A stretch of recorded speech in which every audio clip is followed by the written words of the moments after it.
د بهرنیو چارو وزیر مولوي امیر خان معتقد د هیواد د خپلواکۍ د 114مې کلیزې نمانځغونډې ته ویلي چې د افغانستان سیاست او پالیسي باید تل خپلواکه وساتل شي او په خبره بهرني فشارونه او فرمایشونه باید موږ له خپلو موخو منحرف نه کړي. د ریاست الوزرا اقتصادي مرستیال ملا عبدالغني برادر له انګریزي ښکېلاک څخه د خپلواکۍ اخیستلو 114مې کلیزې نمانځغونډه کې له بهرمېشتو افغانانو غوښتي چې بیرته خپل هیواد ته راستانه شي او د خپلواکۍ د ساتلو لپاره یې په یووالي ټینګار کړی.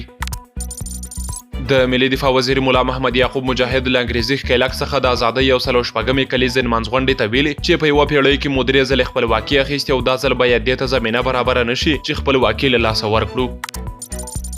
د استخباراتو د عمومي ریاست رئیس مولا عبدالحق وثیق له انګریزي ښکېلاک څخه د ازادۍ ګټلو 114مې کلیزې نمانځغونډې ته په خبرو کې ویلي چې هغه استخباراتي کړۍ چې هیواد کې له بهر څخه تمویلېږي له منځه به یوړل شي او په خبره یې اوسنی حکومت قوي اراده لري او چاته اجازه نه ورکوي چې په کور دننه مخالفت وکړي.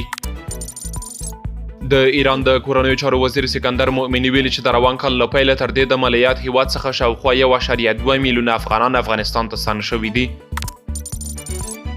اسوسییټډ پریس خبري اژانس راپور ورکړی چې د امریکا ولسمشر ډونالډ ټرمپ ویلي چې د ولادیمیر پوتین او ولادیمیر زيلنسکي ترمنځ د مخامخ لیدنې د برابرولو چارې یې پیل کړي څو د اوکراین جګړه پای ته ورسوي. او وروستی خبر دا چې د فلسطین روغتیایي چارواکي وایي پر غزه د اسرائیلي رژیم د بریدونو له امله د شهیدانو شمیر له 2,000 واوښت.